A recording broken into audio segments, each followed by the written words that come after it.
பட்டுக்கின்றே பிரத்யோகமாய் பெயர் ஒன்று கடை 2 மகன்யாஸ் மகளிர் மனதில் விளக்கு தொன்மதுரை ஒன்று. நீ என்னடா போலீஸ் வேலை பார்க்குற? நான் வந்து பல கேஸ் வாங்கினேன். நான் ஒரு A+. நான் வெளில வந்து உங்கள் முகத்தை பார்த்துருக்கேன், உன்னை போட்டுருவாங்கிறான். அப்படி ஒரு சொல்கிறான் அவன். நான் இந்த வீடியோவில் பார்த்தோம் இல்லையா? இப்போ அவன் சொல்கிறான். அப்போ ஓப்பனாக வந்து யூனிஃபார்ம் போட்ட காவல்துறையை சேலஞ்ச் பண்ணுற அளவுக்கு வந்துட்டாங்க.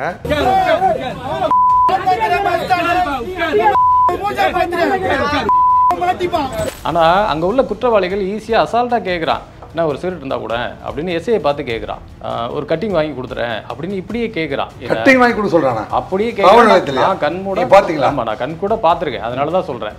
அந்த மாதிரி கேட்கிற நபர்கள்ட்ட ஒன்னும் ஒரு பெருசா ஒரு எதிர்ப்பு கேட்டாம கான்ஸ்டபிளை கூப்பிட்டு ஒரு சிகரெட் வாங்கி கொடுக்கக்கூடிய நபர்களையும் அந்த அதிகாரிகளை நான் கண் கூட பார்த்துட்டு இருக்கேன்.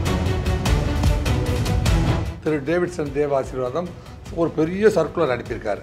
எது அஜித்குமார் கொலை வழக்குக்கு பிறகு ஒரு 12 இது வச்சு ஒரு சர்க்குலர் அனுப்பியிருக்காரு. காரணம் இல்லாமல் அடிக்கக்கூடாது. பட் இதில் வந்து அவர்களிடம் அடி வாங்கி விட்டு வரலாமா? ஹாலிடேஸ்னாலே அது நம்ம GT Holidays தான். GT Holidays, South India's #1 travel brand. You know you are special when you're with GT Holidays. இது சண்டையே வந்து அவர் வந்து சன்னல் வழியாக ஒருத்தர் தடுக்கிறத வந்து அடிச்சதா சொல்றாங்க. தடுத்தானே ஆகணும். உள்ள வரும்போது அவர் தடுத்தானே ஆகணும். சாப்பாட்டோடு சேர்த்து ஒரு வாழைப்பழமோ, சாப்பாட்டோடு சேர்த்து ஒரு ஜூஸோ, ஒரு டீயோ, அல்லது அவன் பழக்கத்தில் இருக்கிற ஒரு பீடி சிகரெட்டோ, இதெல்லாம் வந்து காவல்துறையில் கொடுக்கப்படுகிறது. பொய் சொல்லாமல் சொல்லணும்னா கொடுக்கப்படுகிறது. இல்லைங்க, பர்மிஷன் இருக்கு. இது உணவு கொடுப்பதற்கு பர்மிஷன் இருக்குது. ஆனால் வெத்தலை பாக்கோ, டீயோ, வீடியோ கொடுப்பதற்கு பர்மிஷன் அனுமதி இல்லை. குற்றத்தை ஒப்புக்கொண்டதுக்கு அப்புறமாவும் அதே ரிலேஷன்ஷிப் தானே நம்ம பார்க்க முடியுது காவலர்களுக்கும் அந்த குற்றவாளிகள். உங்க பணிக்காலங்களில் அந்த நேரத்தில் உள்ள குற்றவாளிகள் காவலர்களுக்கு பயப்படுற விதமும் இப்போ கரண்ட் சுச்சுவேஷனுக்கு நீங்க பார்க்குற விதமும் ஏதாவது சேஞ்சஸ் ஆகிருக்கா? ஏன்னா தூக்கி கிட்ஸ் எல்லாம் கூட காலத்தை தூக்கிட்டு சுற்றுறாங்க, அதுக்காக கேட்குறேன். நாங்களாம் வந்து பெருமையாக சொல்ல போனால் சாமி படத்தில் வந்த ஹீரோவை விட நாங்களாம் ஸ்ட்ராங்காக இருக்கோம்.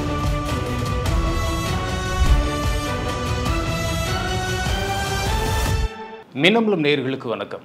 அண்ணா நகரில் ராபர்ட்டுங்கிற நபர் கொலை செய்யப்பட்ட விவகாரத்தில் நெப்போலியன் மற்றும் லோகு இந்த 2 சரித்திர பதிவேடு குற்றவாளிகளை எழும்பூர் நீதிமன்றத்தில் ஆஜர்படுத்திட்டு புழல் சிறைக்கு குற்றவாளிகளை அழைத்து செல்ல பயன்படுத்துகிற அந்த காவலர் வாகனத்தில் அழைச்சிட்டு போகிறாங்க.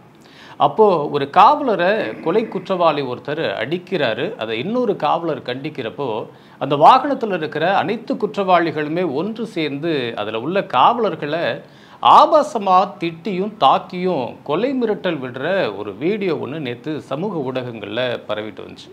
இது தொடர்பாக சில விவரங்களை கேட்பதற்காக ACP ராஜேந்திர ராஜா அவர்களை இன்னைக்கு குற்றத்தின் பின்னணி நிகழ்ச்சிக்கு இன்வைட் பண்ணியிருக்கோம். சார் வணக்கம். வணக்கம். ஆரோக்கியமாக இருக்கீங்களா? நலமாகவே இருக்கேன். நேற்று இந்த ஒரு வீடியோ பார்த்துருப்பீங்கன்னு நினைக்கிறேன். ஒருவேளை இன்றைக்கி இந்த ஷோ ஸ்டார்ட் பண்ணுறதுக்கு முன்னாடி அதுக்கு ஒரு ரெஃபரன்ஸ் வேணும் அப்படின்னா அந்த வீடியோ நம்ம ஃபஸ்ட்டு பார்த்துட்டு வந்துடலாம்னு நினைக்கிறேன்.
கேட்க முடியல, காது கொடுத்து கேட்க முடியல. அவ்வளவு காட்சிகள் எல்லாம் பார்க்கிற பொழுது ஆபாசமான வார்த்தைகள், அதை தாண்டி ஒரு கொலை மிரட்டல், அதை தாண்டி அந்த வாகனத்திலேயே ஒரு பெண் காவலரும் கூடயே இருக்கிறாங்க. அதை எதையுமே பொருட்படுத்தாம இப்படி ஒரு ஆபாச வார்த்தைகளும் காவலர்களை அடிக்கிற வரைக்குமே போறாங்க. அப்படிங்கிறப்போ என்ன தைரியத்துல இந்த மாதிரியான ஒரு விஷயங்களை அவங்க பண்றாங்க சார்?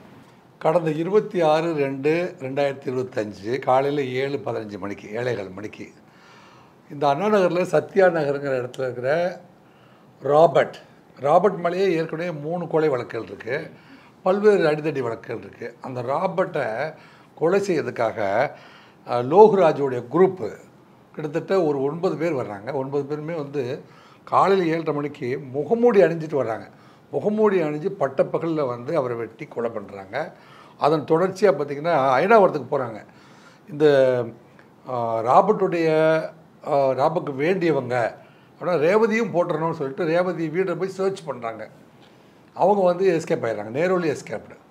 ஸோ இந்த குற்றவாளிகளை அண்ணா நகர் காவல் நிலையத்தில் வழக்கு பதிவு பண்ணி குற்றவாளிகளை வந்து கிட்டத்தட்ட 9 பேரை கைது பண்ணுறாங்க. அதில் வந்து லோகுராஜ், சங்கர், சிலம்பரசன் மற்றும் 6 பேர். இந்த மாதிரியான பட்டப்பகல்லே வந்து சென்னை மாநகர காவல்துறையில் கிட்டத்தட்ட அருண் அவர்கள் இந்த ஆம்ஸ்ட்ராங் கொலைக்கு பிறகு ஒரு கூலிப்படை போல் ஒரு குரூப் ஆஃப் பீப்புள் வந்து பட்டப்பகலில் கொலை செய்கிற ஒரு நிலைமையை வந்து கிட்டத்தட்ட 1 வருட காலம் பக்கம் தள்ளி போட்டிருந்தார். இப்போ மீண்டும் வந்து தலை தூக்கி இருக்கிறார்கள் அப்படின்னு சொன்னால் அது மிகையாகாது. தலை தூக்கியவர்கள் வந்து கைது செய்யப்பட்டு விட்டார்கள். கைது செய்யப்பட்டு அவரெல்லாம் வந்து புழல் சிலையில் இருக்காங்க.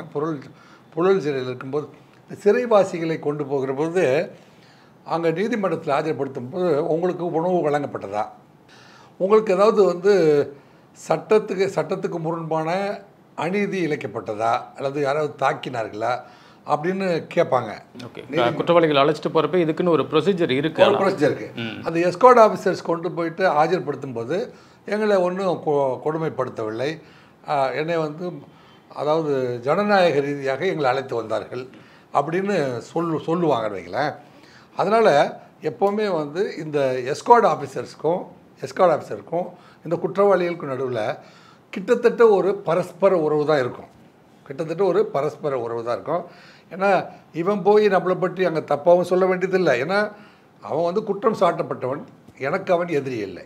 அப்புறம் அந்த எஸ்கார்ட் ஆஃபீஸர்ஸ் எல்லாம், நானே பல எஸ்கார்ட்ஸ் போயிருக்கேன். அந்த எஸ்கார்ட்ஸ் வந்து சில நேரத்தில் வந்து ரொம்ப கடுமையான குற்றவாளியாக இருப்பாங்க. மிக கடுமையான குற்றவாளி. அவர் வந்து 15 வருடமாக வந்து பிடிக்க முடியாத ஒரு குற்றவாளி. அவர் பல நாட்களில் வந்து தீவிர கம்யூனிஸ்ட் இயக்கத்தை சேர்ந்தவர். காடுகளுக்குள்ளே வாழ்ந்து கொண்டிருந்த ஒருத்தரை நான் எஸ்கார்ட் பண்ணேன். அப்போ இங்கேருந்து கிருஷ்ணகிரி கோர்ட்டுக்கு போகிற வரைக்குமே அவர் வந்து நடுவில் வந்து தண்ணி குடிக்க போகிறேன், பாத்ரூம் போகிறேன்னு சொன்னால் அந்த இடத்துல ஆத்தரைஸ்டு பாத்ரூம் கிடைக்காது. அப்போ அவர் கொண்டு போய் சேர்த்து வரைக்குமே ஒரு பெரிய அச்சீவ்மெண்ட் மாதிரி இருக்கும். இந்த மாதிரியான ஒரு விஷயத்தில் இந்த மாதிரி ஹார்ட்கோர் இப்போ நேற்றுக்கு வந்து பார்த்தீங்கன்னா 26 குற்றவாளிகள் இடையில அவங்க கொஞ்சம் ரூடாக நடந்துக்கிட்டாலும் நீங்கள் பொறுமையாக தான் போயாகணும் அப்படிங்கிற கட்டாயம். ஏன்னா மாஜிஸ்ட்ரேட் முன்னாடி போய் எங்களை கொடுமைப்படுத்திட்டாங்க அப்படின்னு சொன்னால் அது வேறு மாதிரி ரெக்கார்ட் பண்ணிடுவாங்களோ அப்படி அது நமக்கு எகென்ஸ்டாக வந்துடுமோ. நம்மளே ஒரு வேலையை பார்க்க வந்திருக்கோம். நமக்கு வந்து இன்றைக்கி எஸ்கார்ட் டியூட்டி அப்படின்னா புழல்லேருந்து எடுத்து வந்து கோர்ட்டில் ஆஜர்படுத்திட்டு இவங்களாம் வந்து ஆர்ம்டு ரிசர்வ்லேருந்து வருவாங்க. சென்னையில் எக்மோரில் ஆர்ம்டு ரிசர்வ் பார்த்தீங்களா, அவங்க வந்து இன்றைக்கி எஸ்கார்ட் டியூட்டி நீங்கள் வந்து புழல் சிறையில் ஆஜர்படுத்த வேண்டியவங்க, புழல்லிருந்து வந்து எக்மோர் கோர்ட்டில் ஆஜர்படுத்த வேண்டியவர்கள், புழல்லேருந்து வந்து சென்னை கலெக்டரேட்டில் ஒரு கோர்ட் இருக்குது பார்த்தீங்களா, குண்டர் சட்டத்தில் அடைக்கப்பட்டவங்களாம் அங்கே வந்து ஆஜர்படுத்துவாங்க அங்கே. மற்றும் பல்வேறு நீதிமன்றங்களில் ஆஜர்படுத்துறதுக்கு ஒரு 5-6 எஸ்கார்ட் ஆஃபீஸரை நியமிப்பாங்க. அதில் ஒன்று தான் இது. அப்படி வந்து போகும்போது நமக்கு எதுவும் இவங்க நம்ம மீது குறை சொல்லக்கூடாது, அப்போ கிட்டத்தட்ட தாய் உள்ளத்தோடு அனுசரித்து போகணும் அப்படின்னு தான் இவங்க காவலர்கள் போவார்கள்.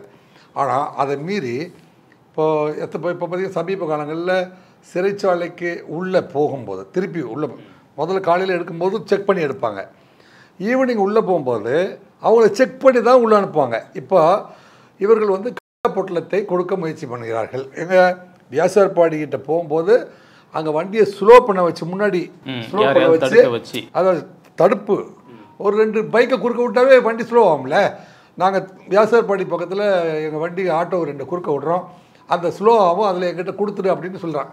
இதில் பார்த்தீங்கன்னா சப் இன்ஸ்பெக்டர் 3 பேர் இருக்காங்க, பிசிசி 20 பேர். இவ்வளோ பெரிய க்ரௌடு இருக்கிற போலீஸ் இருந்த போதும் வந்து ஒரு அந்த வியாசார்பாடி ஜங்ஷன் அப்படிங்கிறது வந்து அந்த ஜன்னல் வழியாக நீங்கள் வண்டியை ஸ்லோ பண்ணோன்னே எல்லோரும் ஜன்னல் வழியாக அவங்கவுங்க சொந்தக்காரங்க 26 பேருக்கு கொடுக்குறாங்க.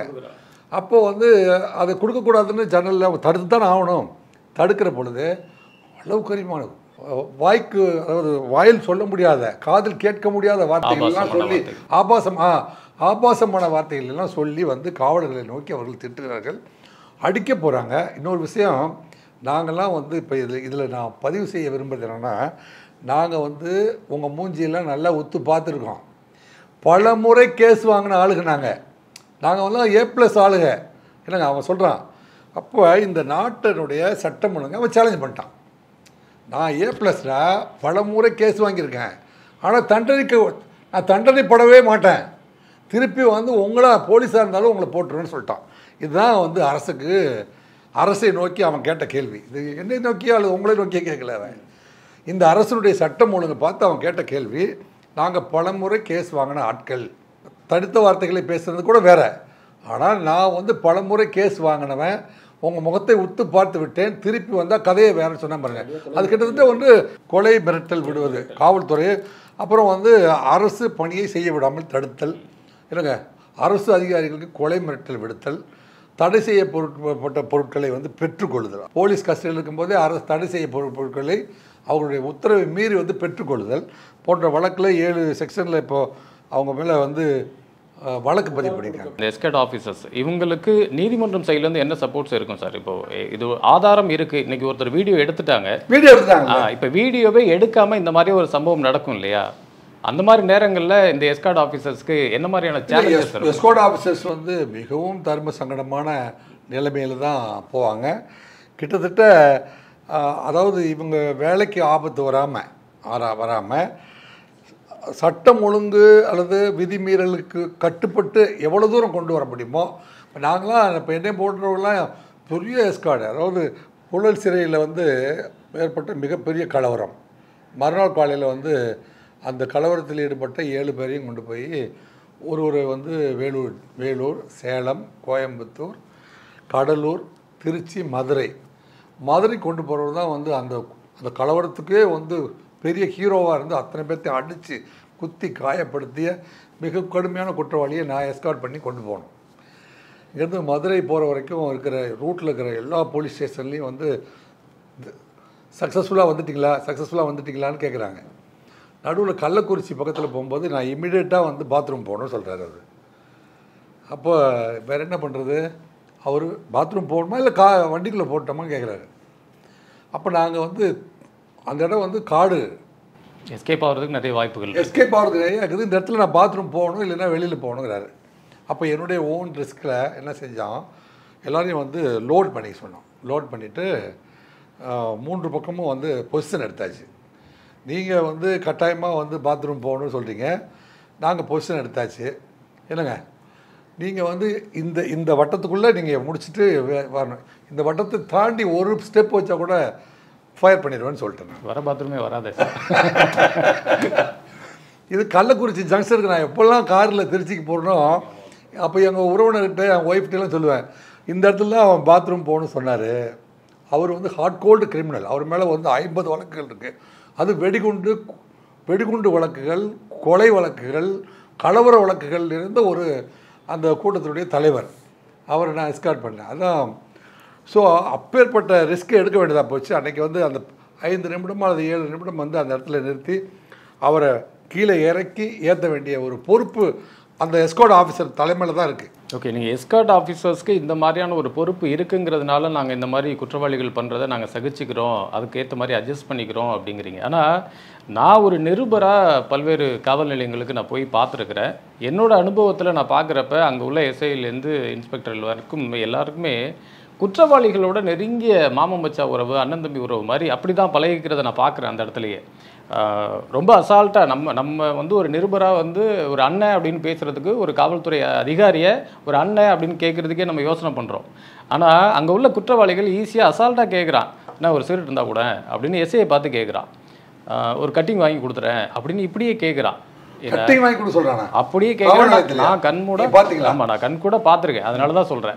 அந்த மாதிரி கேட்குற நபர்கள்ட்ட ஒன்றும் ஒரு பெருசாக ஒரு எதிர்ப்பு கேட்டாமல் கான்ஸ்டபிளை கூப்பிட்டு ஒரு சிகரெட் வாங்கி கொடுக்கக்கூடிய நபர்களையும் அந்த அதிகாரிகளை நான் கண் கூட பார்த்துருக்கேன். நான் அதனால கேட்குறேன்.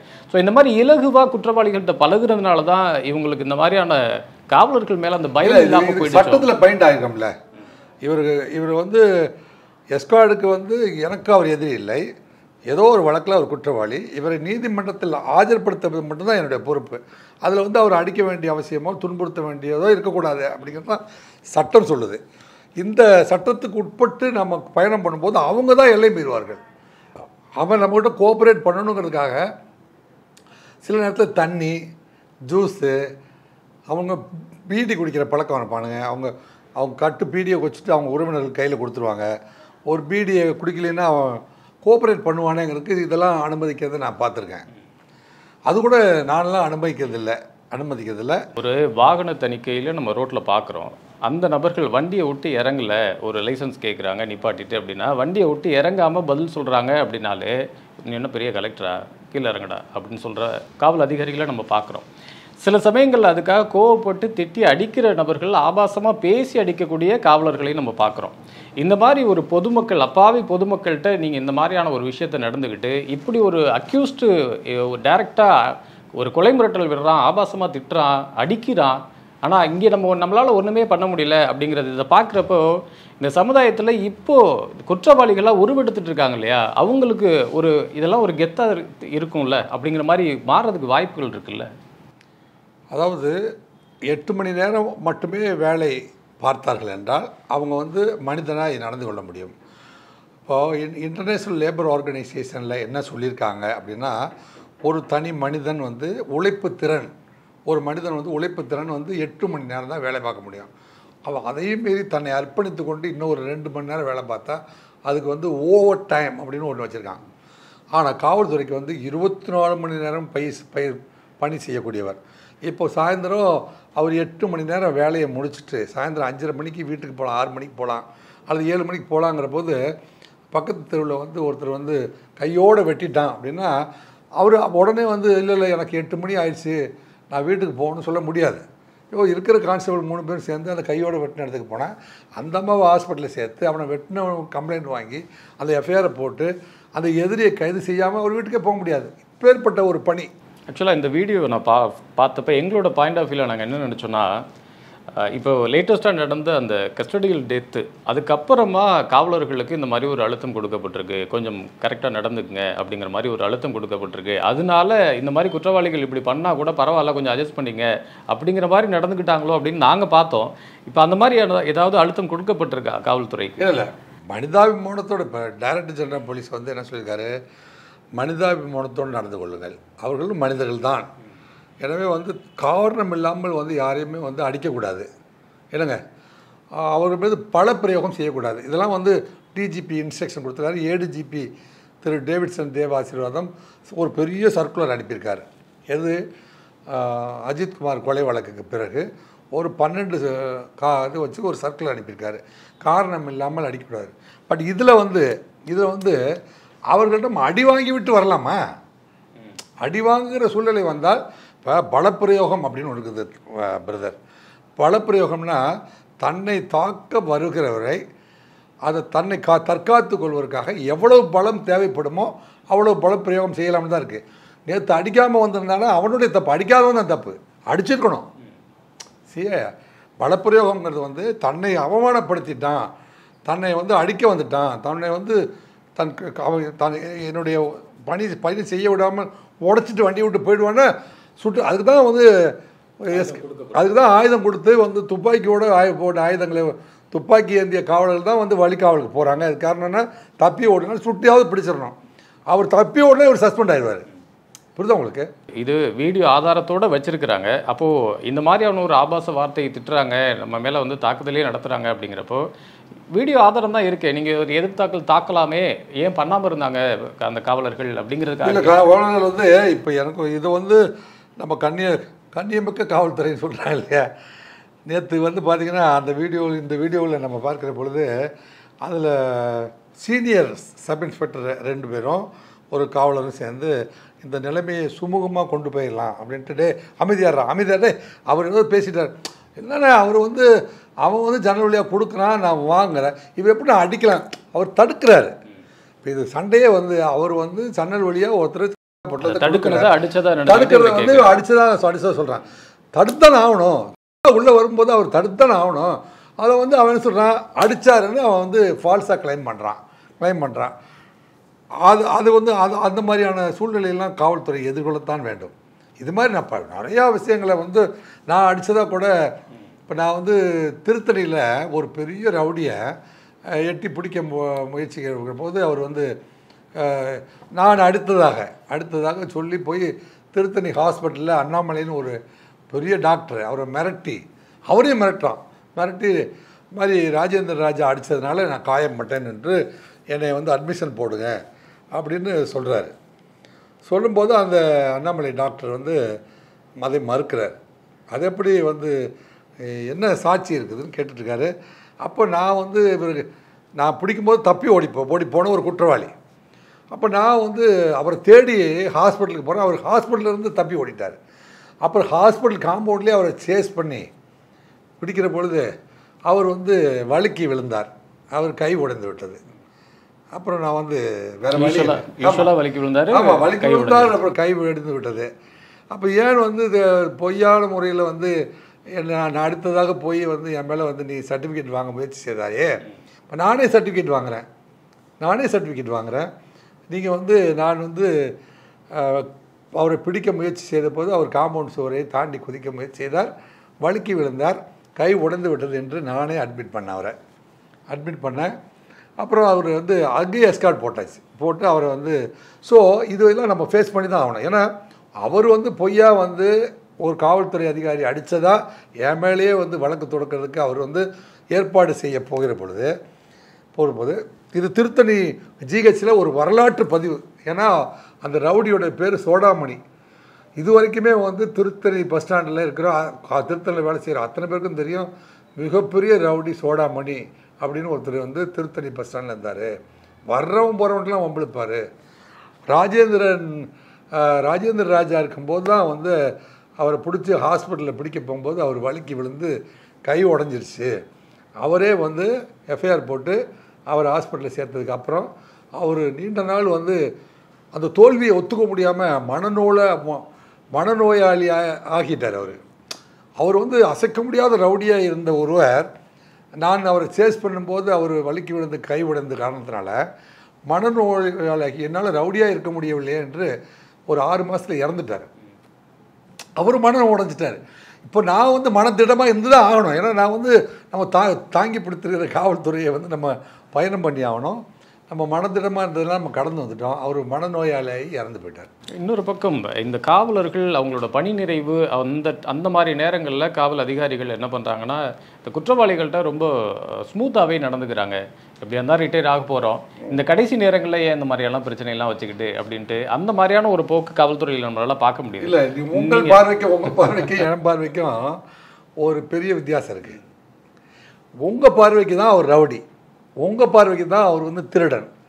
ஆனால் எங்கள் பார்வைக்கு உண்மையை கண்டறிந்தவன். இப்போ ரவுடினா ஒரு கொலையை பண்ணிட்டாரு அல்லது திருநாடு சவன் பண்ணிட்டாரு. டேய் திருநாடு சவன் பண்ணிட்டாடா அப்படின்னு கேட்டால் நான் பண்ணவே இல்லை சார், சத்தியமாக அவன் நான் அருவா எடுத்துகிட்டு எடுக்கவே இல்லை சார். அருவா ஒரு இடத்துல தூக்கி போட்டுருவான், வெட்டிட்டு அருவாவை தூக்கி போட்டுருவான். டேய் உட்காரு, நீ எனக்கு எதிரி கிடையாது, நீ எனக்கு எதிரி கிடையாது. விசாரிக்கிறதுல வந்து அப்படியான போது மெத்தட் ஆஃப் நீ உனக்கு அவருக்கும் வந்து ஒரு நிலத்தகராறு, வரப்பு தகராறு, வாய்க்கால் தகராறு அல்லது அண்ணன் தம்பி தகராறு, பங்காளி தகராறு ஏதோ ஒன்று இருந்தது. அதனால் அவன் உனக்கு எதிரிங்கிறதுனால நீ போய் வெட்ட போனேன். அப்போ அருவா எங்கே வச்சுருக்க நீ சொல்ல, நீ வந்து அவன் உன்னைய வந்து அவமானப்படுத்துகிற அளவுக்கு அவர் பேசுனதுனால தான் நீ வந்து அவரை வந்து தாக்க வேண்டிய ஒரு சூழ்நிலை வந்துச்சு. அப்போ அந்த அருவாவை எடுத்து கொடுத்துரு, என்னங்க நம்ம கேஸு அப்புறம் பார்த்துக்கலாம். அப்படி சாதுரியமாக பேசும்போது தான் அவர் வந்து என்ன செய்வார், அருவாவில் வந்து இங்கே தான் சார் ஒழிச்சு வச்சுருக்கேன். நீங்கள் 24 மணி நேரத்துக்குள்ளே வந்து போலீஸ் வந்து மேஜிக் மேன் கிடையாது, மந்திரவாதி, மந்திரக்காளி, நீ மரத்தை வைத்து அருவாளெலாம் கொடுத்து விடு அப்படின்னா கொடுத்துருவானே. அதுக்கு நாங்கள் என்ன செய்வோம்னா அவங்கள்ட்ட சாதுரியமாக பேசுவோம். பத்திரிகையாளர்களோ அல்லது வேறு யாரோ பார்க்கும்போது ஏன்னா குற்றவாளிகிட்ட போய் இவ்வளோ அன்பாக பேசுகிறீங்க, அவருக்கு போய் வெத்தலை பாக்கு வாங்கி கொடுத்தீங்க, அவருக்கு பிரியாணி வேறு வாங்கி கொடுத்தீங்க, அவருக்கு சாப்பாடு கொடுக்க வேண்டியது காவல்துறையுடைய கடமை, அரசினுடைய கடமை. சாப்பாட்டோடு சேர்த்து ஒரு வாழைப்பழமோ, சாப்பாட்டோடு சேர்த்து ஒரு ஜூஸோ, ஒரு டீயோ அல்லது அவன் பழக்கத்தில் இருக்கிற ஒரு பீடி சிகரெட்டோ இதெல்லாம் வந்து காவல்துறையில் கொடுக்கப்படுகிறது. பொய் சொல்லாமல் சொல்லணும்னா கொடுக்கப்படுகிறது. என்னங்க பர்மிஷன் இருக்குது, இதுக்கு உணவு கொடுப்பதற்கு பர்மிஷன் இருக்குது. ஆனால் வெத்தலை பாக்கோ டீயோ பீடியோ கொடுப்பதற்கு பர்மிஷன் அனுமதி இல்லை. ஆனால் அது தவிர்க்க முடியாத ஒரு வாழ்வியல் சூழ்நிலையில் அது தவிர்க்க முடியாத ஒன்றாக இருக்கும்போது காவலர்கள் அதை கொடுக்க வேண்டிய அவசியம் இல்லை. மனிதாபிமான அடிப்படையில் கொடுக்குறீங்கன்னு, மனிதாபிமான அடிப்படையில் அது கொடுத்தணும். அப்போ தான் இந்த விசாரணைக்கு வந்து அவர் ஒத்துழைப்பார். இல்லைன்னா அவர் ஒத்துழைக்க மாட்டார். 24 மணி நேரத்துக்குள்ளே வந்து அவரை விசாரித்து முடித்து கொண்டு போய் அவரை நீதிமன்றத்தில் ஆஜர்படுத்த முடியாது. அதற்காக பயன்படுத்தப்படுகிற பிரத்யேகமான யோசனைகள் தான் இதெல்லாம். குற்றத்தை ஒப்புக்கொண்டதுக்கு அப்புறமாவும் அதே ரிலேஷன்ஷிப் தானே நம்ம பார்க்க முடியுது காவலர்களுக்கும் அந்த குற்றம். அது தவறு. தாமரை இலையில் நீர் போல அப்படின்னா ஒட்டி ஒட்டாமலே அவர்களோடு வாழ்வதை போல தான் தெரியும், ஆனால் அவர்களோடு ஒட்டுவதில்லை. நாங்கள் எங்களை போன்றவர்கள் உயர் அதிகாரிகளை வாழ்கிறவர்கள் யாரெல்லாம் வந்து ஒட்டி இன்றைக்கு தினம் பார்த்திங்கன்னா காது குத்து ரவி கைது செஞ்சுருக்காங்க. ஈசிஆரில் காது குத்து ரவி கைது பண்ணியிருக்காங்க. அவர் மெத்தம்பேட்டமைன் வைத்திருந்ததாக கைது பண்ணியிருக்காங்க. காது குத்து ரவி எங்கள் காலத்துலேருந்து அவர் ரவிடியாக தான் இருக்கிறாரு. அந்த காது குத்து ரவியோட ஒட்டி உறவாடிய ஒரு ஐபிஎஸ் ஆஃபீஸர் இருந்தார். என்னங்க அவர் வந்து இந்த பணியில் வந்து தொடர முடியாமல் ரொம்ப கஷ்டப்பட்டார். ஒரு 3-4 ஆண்டுகள் வேலையே இல்லாமல் இருந்தார்.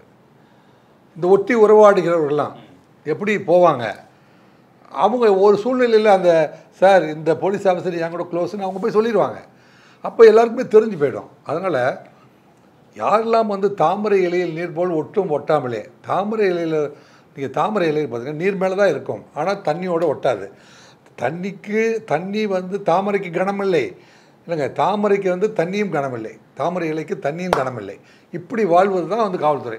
எனக்கு பல அனுபவங்கள் இருக்குது. குற்றவாளிகள் வந்து என் மீது உன்னை தேடி இவ்வளோ கஷ்டப்பட்டுருக்க முடியாடே, உண்மையை சொல்லி தொழடா அப்படின்னு சொல்லும்போது அவன் வந்து ஐயா நீங்கள் வந்து பாவம் உத்தியோகத்துக்கு வந்திருக்கீங்க, என்ன பண்ணுவீங்க, எனக்கு அவன் தான் எதிரி அப்படின்னா நாங்கள் அவங்க கூட கொஞ்சம் ஒட்டி உருவாடுற மாதிரி தெரிஞ்சால் தான் அவன் என்கிட்ட உண்மையை சொல்லுவான்.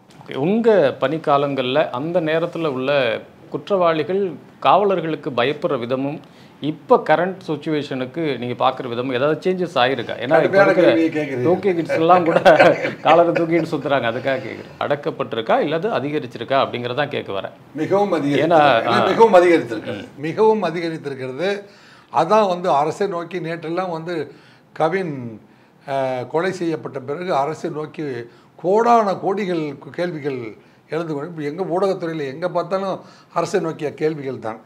அரசு செவி சாய்க்க வேண்டும், கவனம் செலுத்த வேண்டும். ஏன்னா ரவுடிசம் வந்து தலை தூக்கி விட்டது அப்படிங்கிறதுக்கு இந்த காவல்துறை மொத்தம் பாருங்கள் 20+3 23 காவலர்கள் ஒரு வண்டிக்குள்ளே இருக்கிற போதும் குற்றவாளிகள் வந்து வாய்க்கு வந்தபடி வந்து காவல்துறையை திட்டிருக்கிறார்கள். வெளியில் வந்து உங்களையே தொலைத்து விடுவோம் என்று மிரட்டியிருக்கிறார்கள் என்றால் இந்த காவல்துறை எந்த நிலைமையில் இருக்கிறது? அப்போ அவங்கள வந்து எப்படி வந்து என்ஹான்ஸ் பண்ணணும்? அரசு அதிகாரிகளுக்கு ஒரு ஸ்பேஸ் கொடுத்துருக்கு இல்லையா, அந்த ஸ்பேஸை நீங்கள் கையில் எடுத்தாலே இந்த விஷயங்களை எல்லாம் கம்ப்ளீட் பண்ணிடலாமே அப்படிங்கிறதான பொதுமக்களோட கேள்வியாக இருக்குது. ஒரு சின்ன 16 வயசு பையன் கத்தி எடுத்துகிட்டு குத்த வரான் சார் இன்ஸ்பெக்டரை நடு ரோட்டில். அது தடுக்கிறதுக்கு உண்டான இது வந்து அரசு அதிகாரிகள் உங்களுக்கு அந்த மாதிரி பண்ணக்கூடாது அப்படின்னு எந்த ரிஸ்ட்ரிக்ஷனுமே கொடுக்கல இல்லையா? அதாவதுங்க இப்போது வந்து அதுக்கு பேர் வந்து எஜுகேட் ஆர்கனைஸ் அப்படின்னு சொல்லுவாங்க.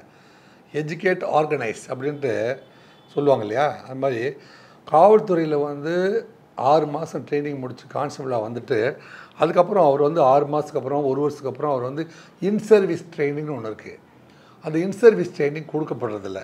இப்போ நேற்றைய தினம் வந்து இவங்க வந்து பலப்பிரயோகம் செய்கிற அளவுக்கு தான் அந்த சூழ்நிலை நடந்துச்சு. அதையும் தாண்டி காவலர்கள் பொறுப்பான்னு சொல்லி அவங்க வந்து நிலைமையை சமாளிச்சுட்டு, ஆனால் அவங்க தடை செய்யப்பட்ட கஞ்சாவை ரிசீவ் பண்ணுற அளவுக்கு அவங்க 23 காவலர்கள் இருக்கிற போதும் கஞ்சாவை வந்து ஜன்னல் வழியாக வியாசாரம் பண்ணிட்ட வண்டியை நிறுத்து. ஆக இப்போ என்ன செய்யலாம்? இதை மேனேஜ் பண்ணுறதுக்கு என்ன சூழ்நிலை? ரொம்ப அற்புதமான ஒரு விஷயத்தை வந்து இதன் மூலமாக மின்னம்பலத்தின் மூலமாக வந்து அரசுக்கு வைக்கிறேன். சும்மா வந்து இது கம்ப்யூட்டர் யுகம், டிஜிட்டல் மயம் அப்படின்லாம் சொல்கிறோம் இல்லையா? என்ன செய்யணும்? உங்கள் ஜெயிலு யார் கண்ட்ரோல் இருக்குது? தமிழ்நாடு அரசு கண்ட்ரோல் இருக்குது. ஜெயிலில் வந்து ஒரு பெரிய கான்ஃபரன்ஸ் ஹால் இல்லைங்க, ஒரு 200 அடி அல்லது 300 அடி நீளத்திற்கு ஒரு கான்ஃபரன்ஸ் ஹாலை கட்டிட்டு அதை வந்து 12 ரூமாக பிரிச்சுட்டு யாருக்கெல்லாம் வந்து கோர்ட் இருக்குதோ அவங்கள வந்து 12ஆக பிரிங்க. 12 ரூம்லேயும் வந்து பெரிய பெரிய 75 இதுக்கு இல்லையா 75 mm டிவி கூட வச்சுருங்க. அதை கோர்ட்டில் ஃபிக்ஸ் பண்ணிடுங்க. 75 150 முடிஞ்சு போச்சா கதை? ஒவ்வொரு வாய்தாவுக்கும் அவர்களை வந்து அந்த ஹாலில் அழைச்சிட்டு போய் உட்கார வச்சு நீதிமன்றத்தில் இருக்கிறவங்களையும் ஆன் பண்ணிட்டோம்னா இவங்களுக்கு எதுக்கு இவ்வளோ பெரிய எஸ்கார்ட் டியூட்டி? நான் வந்து அரியலூர் டிஎஸ்பியாக இருக்கும்போது பொன்மாணிக்கல் வந்து கோர்ட்டில் நிற்பார். எத்தனை மர்டர் கேஸு இருக்குது அப்படிங்கிறது ஒவ்வொரு இன்ஸ்பெக்டரும் ஒவ்வொரு அசிஸ்டன்ட் கமிஷனரும் ஒரு டெப்டி கமிஷனரும் ஃபிங்கர் டிப்ஸில் வச்சுருக்கணும். எங்கள் ஊரில் வந்து 19 மர்டர் கேஸ் பெண்டிங், 307 6 பெண்டிங், வரதட்சணை கொடுமையில் 4 இப்படின்னு வந்து டிப்ஸில் இருக்கணும். என்னைக்கு கோர்ட்டுனா மனப்பாடமாக சொல்லணும். அதுவே நீயாகிறாய். அது மாதிரியான ஒரு சூழ்நிலையை ப்ரொஃபஷனல் ஸ்கில்லை வந்து ஒன்றோடு ஒன்றாக இணைக்கிற அளவுக்கு இங்கே ட்ரைனிங் கொடுக்கப்படவில்லை. அதுதான் இவ்வளோ குற்றங்களுக்கும் காரணம். இன்றைக்கி நிகழ்ச்சியில் கலந்துட்டு நிறைய விஷயங்கள் எங்களோட ஷேர் பண்ணிக்கிட்டீங்க. நிகழ்ச்சிக்கு வந்த மிக்க நன்றி சார். நன்றி, வணக்கம். மீண்டும் மற்றொரு நிகழ்ச்சியில் சந்திப்போம். வணக்கம். பட்டுக்கின்றே பிரத்யோகமாய் பெயர் ஒன்று கடை 2 மகன்யாஸ் மகளிர் மனதில் விளக்கு தொன்மதுரை 1. Holidays nale adu namma GT Holidays da. GT Holidays, South India's #1 travel brand. You know you are special when you're with GT Holidays. minnambalam.com தமிழின் முதல் மொபைல் பத்திரிகை.